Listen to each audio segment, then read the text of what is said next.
Hello friends, welcome back to our channel tech by Akanksha Dwivedi. कैसे हैं आप सब? आई होप आप सब बहुत अच्छे होंगे। जैसा कि आप सभी को पता है कि यूपी टेट का एग्जाम बहुत जल्द ही कंडक्ट होने वाला है एंड होपफुली हो सकता है कि उसके बाद सुपर टेट का एग्जाम भी हो। बट यहाँ पर मैं यूपी टेट की बात कर रही हूँ एंड यूपी टेट में अगर आपको भी मैथ्स में कंफ्यूजन है एंड मैथ्स के क्वेश्चन सॉल्व करने में आपको कोई भी डाउट है तो ये क्लास आपके लिए ही है। स्टार्ट करते हैं आज की क्लास। एंड आज का जो टॉपिक है वो है डिविजिबिलिटी। हम डिविजिबिलिटी को बड़े ही डिटेल में पढ़ने वाले हैं एंड बेसिक टू एडवांस जाएंगे। ये क्लास आपको ऑल्टरनेट डेज पर देखने मिलेगी। स्टार्ट करते हैं। रूल नंबर 1 है आपका, किसी संख्या को 10 से विभाजित करने पर संख्या का यूनिट डिजिट ही रिमाइंडर होता है। यहाँ पर अगर आप किसी भी नंबर को 10 से डिवाइड करते हैं तो आपका रिमाइंडर क्या आने वाला है? आपका रिमाइंडर उस संख्या का जो लास्ट डिजिट होगा, जो यूनिट डिजिट होगा, वो आपका यहाँ पर रिमाइंडर रहने वाला है। फॉर एग्जाम्पल यहाँ पर मैंने 10 से डिवाइड किया है 429 को। 10 से 429 को डिवाइड करेंगे तो क्या आएगा? 10 4 ज़ा 40। इसके बाद होगा आपका 10 2 ज़ा 20। तो ये आपका जो 9 है वो आपका रिमाइंडर हो जाएगा। यहाँ पर जो भी आपका नंबर है उसकी जो लास्ट डिजिट होगी, अगर आप 10 से डिवाइड करते हैं तो लास्ट डिजिट ही यहाँ पर रिमाइंडर रहने वाला है। आप बिना डिवाइड करे भी बता सकते हैं कि अगर 10 से किसी नंबर को डिवाइड कर रहे हैं तो जो रिमाइंडर है वो क्या होगा? वो संख्या का लास्ट डिजिट होगा। ओके, इसके बाद देख लेते हैं कि 10 को अगर आप ब्रेक करेंगे तो 2 5 से 10 होता है। ठीक है, 2 एंड 5 के लिए लास्ट डिजिट को डिवाइड करके देखेंगे। अब जब लास्ट डिजिट को आप डिवाइड करेंगे 2 एंड 5 से, अब ऐसा नहीं करना है कि आपको पूरे नंबर को डिवाइड करना है। अगर 2 एंड 5 से आप डिविजिबिलिटी को चेक कर रहे हैं तो आपको क्या करना है कि आपको उसका जो लास्ट डिजिट होगा किसी भी संख्या का, उसको 2 से एंड 5 से डिवाइड करना है। अगर वो फुली डिवाइड हो जाता है दैट मीन्स वो नंबर जो है वो आपका 2 से या 5 से फुली डिविजिबल होगा। ठीक है, 2 एंड 5 के लिए सेम रूल आपको फॉलो करना है। एंड 2 के लिए आपका एक रूल और भी होता है कि अगर लास्ट डिजिट जो है किसी भी नंबर की वो 2 4 6 8 एंड 0 है तो वो आपका क्या होगा? नंबर जो होगा वो फुली डिविजिबल होगा 2 से। या आप इसको ऐसे भी याद रख सकते हैं कि किसी भी नंबर की लास्ट डिजिट को अगर आप 2 से डिवाइड करते हैं एंड वो नंबर डिवाइड हो जाता है तो आपकी पूरी संख्या भी क्या होगी? 2 से डिविजिबल होगी। सेकेंड रूल है आपका, किसी संख्या में यदि अन्य संख्या से भाग दें तो रिमाइंडर कभी भी डिविजर भाजक से बड़ा नहीं हो सकता। इसका मतलब है कि जिस भी नंबर से आप किसी संख्या को डिवाइड कर रहे हैं तो आपका जो रिमाइंडर आएगा वो डिविजर से या भाजक से बड़ा नहीं हो सकता। फॉर एग्जाम्पल यहाँ पर मैंने 1/5 का एग्जाम्पल लिया है कि अगर आप 5 से डिवाइड करते हैं 1 में तो देखिए क्या होगा? फर्स्ट टाइम तो डिवाइड होगा ही नहीं एंड डेसिमल तक आपको नहीं जाना है। तो इस केस में आपका रिमाइंडर जो होगा वो कितना होगा? रिमाइंडर 1 होगा। शेषफल यहाँ पर आपका 1 आएगा। ओके, 5 यहाँ पर आपका डिविजर है, भाजक है एंड जो 1 आया है वो आपका रिमाइंडर या शेषफल है। ठीक है, मैं लिख देती हूँ, इसको शेषफल कहते हैं हिंदी में। यहाँ पर आपको कोई भी हिंदी या इंग्लिश का डाउट नहीं रहने वाला क्योंकि मैं जो भी इंग्लिश में लिखा हुआ है उसको हिंदी में, हिंदी को मैं इंग्लिश में एक्सप्लेन करती हुई चलूंगी। ठीक है, इसके बाद है 6 में आपको 5 से डिवाइड करना है। तो आपने 5 से डिवाइड किया 6 में तो कितना आएगा? 5 1 ज़ा 5 एंड जो 6 में से 5 को सब्ट्रैक्ट करेंगे तो आपका 1 रिमाइंडर होगा। यहाँ पर भी आप देख लीजिए कि 5 आपका डिविजर है और वो बड़ा है रिमाइंडर से। तो ऑलवेज ये आपको याद रखना है कि कभी भी जो डिविजर होता है वो रिमाइंडर से क्या नहीं हो सकता? छोटा नहीं हो सकता। आपका जो भाजक है, जो आपका डिविजर है, वो हमेशा ही बड़ा होगा किससे? शेषफल से। ठीक है, देखिए remainder is always less than divisor या भाजक। ठीक है, इसके बाद है आपका रूल नंबर 3। रूल नंबर 3 क्या कहता है? हम फिर से एक बार रूल नंबर 2 को एक्सप्लेन कर देती हूँ मैं। 42987 डिवाइडेड बाय 10 यहाँ पर मैंने लिखा है। लास्ट का एक अंक आपका शेषफल होगा। जो अभी हमने सबसे पहले जो रूल पढ़ा था उसमें क्या पढ़ा था कि आप किसी भी नंबर को अगर 10 से डिवाइड करते हैं, जो उस नंबर की लास्ट डिजिट होगी, जो यूनिट डिजिट होगी, वो ही उसका रिमाइंडर रहने वाला है। सिमिलरली अगर आप किसी नंबर को 100 से डिवाइड करते हैं तो जो उस नंबर की 2 डिजिट होंगी वो ही क्या होंगी? उसकी रिमाइंडर रहने वाली है।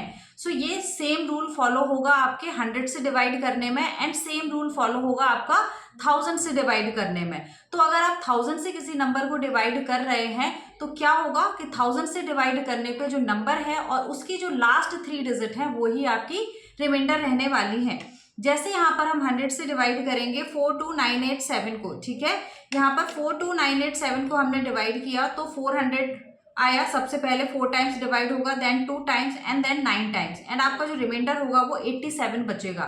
यहाँ पर मैंने आपको ये प्रूफ करके दिखाया है कि ये कैसे आएगा। लेकिन एग्जाम में आप टाइम सेव करने के लिए क्या कर सकते हैं, आपको कॉन्सेप्ट अपने दिमाग में रखना है, लेकिन टाइम सेव करने के लिए आप क्या करेंगे कि आप डायरेक्ट ही इस क्वेश्चन को सॉल्व कर लेंगे कि रिमाइंडर क्या रहेगा। अगर आपको रूल्स पता है एंड आप रेगुलर प्रैक्टिस करते हैं मैथ्स की, तो आपको इसमें कोई प्रॉब्लम नहीं होने वाली। बड़े इजी रूल है एंड आप कुछ क्वेश्चन प्रैक्टिस करेंगे तो फ्रेंड्स आपको इसमें कोई समस्या नहीं आने वाली, कोई प्रॉब्लम नहीं होगी आपको कॉन्सेप्ट को समझने में। ओके, एंड फिर भी आपका कोई भी डाउट होता है तो कमेंट बॉक्स में अपना डाउट, अपना फीडबैक मुझे जरूर शेयर करें फ्रेंड्स।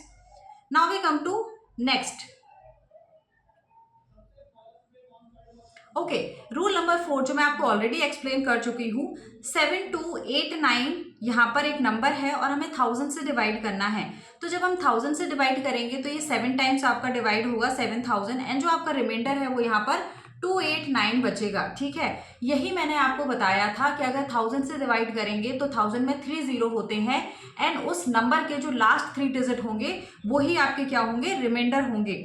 अब यहाँ से एक रूल निकल कर आता है कि यदि आप 1000 के क्या करते हैं, फैक्टर करते हैं 125 इंटू 8, तो अगर 125 एंड 8 का कोई भी क्वेश्चन आता है डिविजिबिलिटी चेक करने के लिए, तो आप क्या कर सकते हैं कि आप 8 से डिवाइड करेंगे, उस पूरे नंबर को नहीं, उस नंबर की लास्ट 3 डिजिट को आप 8 से डिवाइड करेंगे। अगर डिजिट डिवाइड हो जाती है तो वो पूरा नंबर भी आपका 8 से डिविजिबल होगा। एंड सिमिलरली 125 से अगर आपको चेक करना है तो भी आप यही करेंगे, लास्ट की 3 डिजिट आपको लेनी है एंड आपको उसको 125 से डिवाइड करना है। अगर वो नंबर 125 से डिविजिबल है तो वो उसकी लास्ट 3 डिजिट को भी क्या करेगा, डिवाइड करेगा। ठीक है, एक बार 100 के रूल्स को हम फिर से समझ लेते हैं कि 100 का रूल क्या था। अगर आप 100 को ब्रेक डाउन करेंगे तो ये हो जाएगा 25 and multiply by 4। That means जो 100 का रूल था वो यहाँ पर भी फॉलो होगा।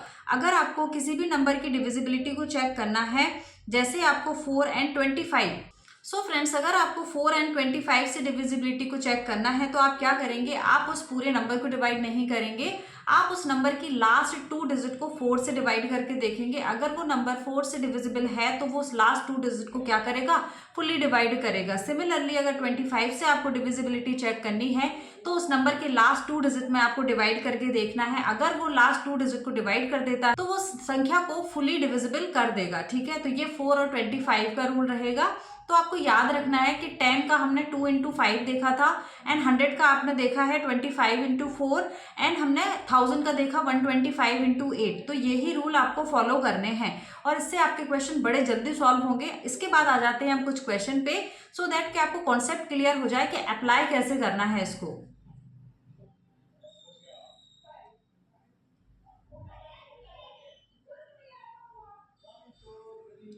सो फ्रेंड्स आपका क्वेश्चन नंबर 1 है 4285 एन 4 से विभाज्य है तो n के सभी मान बताओ। कि जो 4285 n कोई नंबर है, यहाँ पर n मिसिंग है और वो 4 से क्या है, डिविजिबल है। तो आप बताइए कि n के यहाँ पर कितने मान हो सकते हैं, कितनी पॉसिबिलिटी है n के मान की। ठीक है, तो यहाँ पर 4285 n, सबसे पहले आप देख लीजिए कि हमें क्या करना है, हमें 5n को ही लेना है, हमें पूरे नंबर को डिवाइड नहीं करना, हमें सिर्फ 5n को लेना है। अब n की क्या क्या पॉसिबिलिटी हो सकती है, ये एक सिंगल डिजिट है तो ये 0 से लेकर 9 तक कोई भी डिजिट यहाँ पर हो सकती है।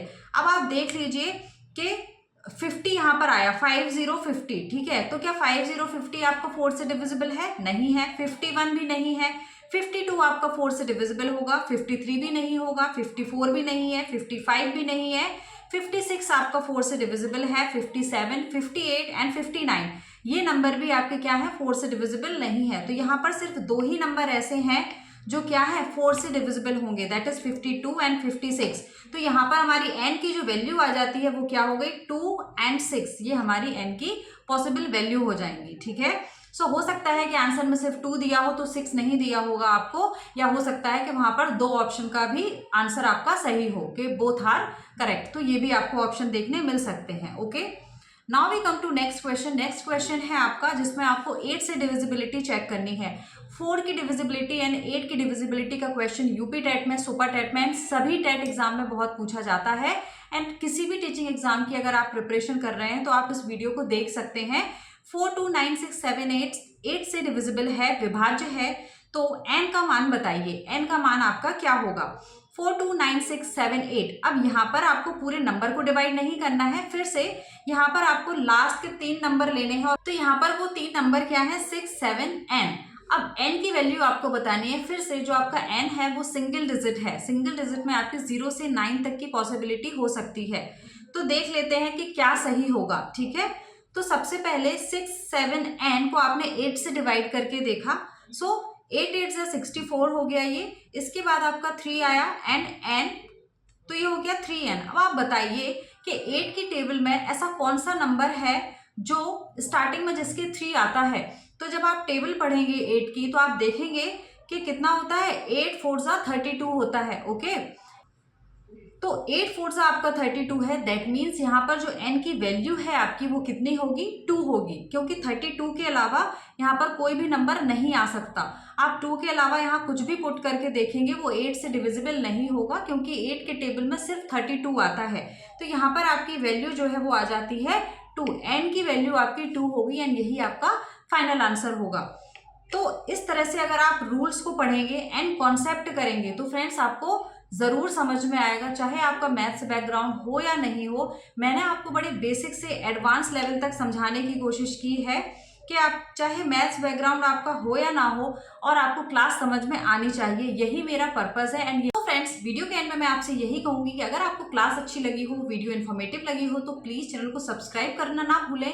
एंड मैथ्स में आप किस टॉपिक पर वीडियो देखना चाहते हैं कमेंट बॉक्स में कमेंट जरूर करें, सो दैट कि हम अपनी नेक्स्ट क्लास उस टॉपिक पर रख पाएं एंड मुझे पता चले कि आपके किस टॉपिक में ज्यादा डाउट है, तो मैं उनकी ही क्लास कंडक्ट करने की कोशिश करूंगी। एंड वीडियो के लास्ट में take care and bye bye, मिलते हैं नेक्स्ट वीडियो में।